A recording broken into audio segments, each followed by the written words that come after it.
നിലമ്പൂരിൽ പ്രചാരണം കൂടുതൽ ശക്തമാക്കുകയാണ് മുന്നണികൾ. സാഹചര്യം അനുകൂലമെന്ന വിലയിരുത്തലാണ് CPM-നുള്ളത്. മന്ത്രിമാരുൾപ്പെടെ നേതാക്കൾ കൂടുതൽ ദിവസം ക്യാമ്പ് ചെയ്ത് പ്രവർത്തിക്കാനുള്ളൊരു തീരുമാനമാണുള്ളത്. നേരത്തെ പ്രചാരണത്തിന് ഇറങ്ങാനായതിന്റെ ഒരു മേൽക്കൈ പ്രിയങ്ക ഗാന്ധി എത്തുന്നതോടെ കൂടുതൽ അനുകൂലമാകുമെന്ന ഒരു പ്രതീക്ഷ UDF-നും ഉണ്ട്. ഒപ്പം തന്നെ മലയോര കർഷക മേഖലയിൽ ശ്രദ്ധയൂന്നി NDAയും പ്രചാരണം സജീവമാക്കുകയാണ്. ഒപ്പം തന്നെ PV അൻവറിന്റെയും പ്രചാരണം വളരെ ആവേശമായി പുരോഗമിക്കുകയാണ്. TK അരവിന്ദൻ ഈ വാർത്തയുടെ വിശദാംശങ്ങളുമായി ചേരുകയാണ്. അരവിന്ദൻ, നിലമ്പൂർ എല്ലാവരുടെയും ശ്രദ്ധ ഇനി നിലമ്പൂരിലേക്കാണ്. ഇനി ഏകദേശം ഒരാഴ്ച മാത്രമാണ് സമയം. അവസാന ലാപ്പിലേക്ക് പ്രചാരണം കടക്കുമ്പോൾ കഴിഞ്ഞ ദിവസം ഉണ്ടായ ആരോപണ പ്രത്യാരോപണങ്ങളൊക്കെ ഏത് തരത്തിലാണ് നിലമ്പൂരിലെ തെരഞ്ഞെടുപ്പിനെ ബാധിക്കാൻ പോകുന്നത്? ഒപ്പം മന്ത്രിമാരെയൊക്കെ ഇറക്കി വലിയ സജീവമായി CPM-ഉം പ്രിയങ്ക ഗാന്ധിയൊക്കെ കൊണ്ടുവന്ന് UDF-ഉം അൻവറും തനിക്ക് കഴിയുന്നതൊക്കെ ചെയ്യുന്നുണ്ട്.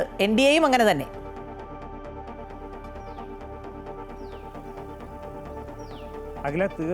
നിലമ്പൂരിൽ എല്ലാ മുന്നണികളും വളരെ ഉഷാറിലാണ്. അവസാന ലാപ്പിൽ രംഗം കൈയടക്കാനുള്ള ഒരുക്കത്തിലാണ് മുന്നണികളെല്ലാം. അതിനാൽ തന്നെ പരമാവധി നേതാക്കന്മാരെ എത്തിച്ച് താരപ്രചാരകരെ എത്തിച്ച് പ്രചരണം കൊടിപ്പിക്കാനാണ് മുന്നണികളുടെ ശ്രമം. കഴിഞ്ഞ ദിവസം CPM-ൻ്റെ സംസ്ഥാന സെക്രട്ടേറിയറ്റ് യോഗം മലപ്പുറത്ത് ചേർന്നിരുന്നു. ഇന്ന് താഴെ തട്ടിൽ നിന്ന് കിട്ടിയ വിവരങ്ങൾ അവലോകനം ചെയ്തു. ഇതിൻ്റെ അടിസ്ഥാനത്തിൽ സാഹചര്യം അനുകൂലമാണ് എന്നുള്ള ഒരു വിലയിരുത്തലാണ് CPM-നുള്ളത്. താഴെത്തട്ടിൽ അത്തരം കാര്യങ്ങൾ വരുന്നു.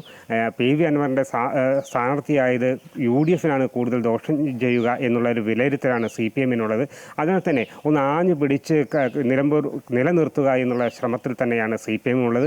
അതിനാൽ തന്നെ മന്ത്രിമാരെ ക്യാമ്പ് ചെയ്ത് ഇന്ന് 8 മന്ത്രിമാർ നിലമ്പൂരിലുണ്ട്. കഴിഞ്ഞ ദിവസം 10 മന്ത്രിമാരാണ് ഉണ്ടായിരുന്നത്. അങ്ങനെ എല്ലാ ദിവസങ്ങളിലും കൂടുതൽ മന്ത്രിമാരെ ഓരോ പഞ്ചായത്തുകളിലായി ശ്രദ്ധയൂന്നി കാര്യങ്ങൾ കൈപ്പിടിയിൽ ഒതുക്കാനാണ് ഇടതുമുന്നണി ശ്രമിക്കുന്നത്.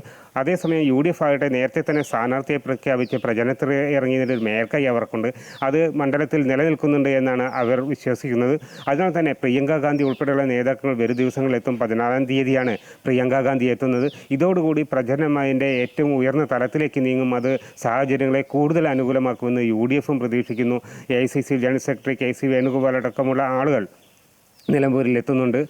അതോടുകൂടി പ്രചരണം ഒരു ഉയർന്ന ലെവലിലേക്ക് കൊണ്ടുപോകാൻ സാധിക്കുമെന്ന് അവർ കരുതുന്നു. ഒപ്പം തന്നെ NDA ശ്രദ്ധ കേന്ദ്രീകരിക്കുന്നു മലയോര മേഖലയിലെ കർഷകരിലാണ്. ക്രിസ്ത്യൻ മേഖലകൾ എല്ലാം ഉൾപ്പെടുന്ന ഈ ഭാഗങ്ങളിൽ വളരെ ശക്തമായി തന്നെ NDA ശക്തമായ സാന്നിധ്യമാകുന്നുണ്ട്. എല്ലാ സ്ഥലങ്ങളിലും അവരുടെ പ്രചരണ ബോർഡുകളും മറ്റും എത്തിക്കാൻ അവർക്ക് സാധിച്ചിട്ടുണ്ട്. സ്ഥാനാർത്ഥി എത്തുന്നു. അങ്ങനെ എല്ലാ തലങ്ങളിലും കുടുംബയോഗങ്ങളും പള്ളികളും എല്ലാം കേന്ദ്രീകരിച്ചാണ് NDA സ്ഥാനാർത്ഥിയുടെ പ്രചരണം പുരോഗമിക്കുന്നത്. ഇതിനിടയിൽ PV അൻവർ പ്രചരണ സജീവമാകുന്നത് വലിയ പൊതുയോഗങ്ങളോ മറ്റുള്ള കാര്യങ്ങളൊന്നും സംഘടിപ്പിക്കുന്നില്ലെങ്കിലും എല്ലാ സ്ഥലങ്ങളിലും ഫ്ലെക്സ് ബോർഡുകളും മറ്റും പ്രചരണ സാമഗ്രികളും എത്തിച്ച് സാന്നിധ്യം ശക്തമാക്കാൻ കഴിയുന്നുണ്ട്. അഖില, ശരി, അരവിന്ദൻ സൂചിപ്പിച്ചതുപോലെ ശക്തമായ പ്രചാരണം നടക്കുകയാണ്. എന്താണ് ഇനി നിലമ്പൂരിന്റെ മനസ്സിൽ എന്നറിയാൻ 7 ദിവസം കൂടി കാത്തിരുന്നാൽ മതി. ഏതായാലും നിലമ്പൂർ ആർക്കൊപ്പം നിൽക്കുമെന്ന് നമുക്ക് എല്ലാ വിവരങ്ങളും നൽകാൻ കഴിയുമെന്ന് പ്രതീക്ഷിക്കും.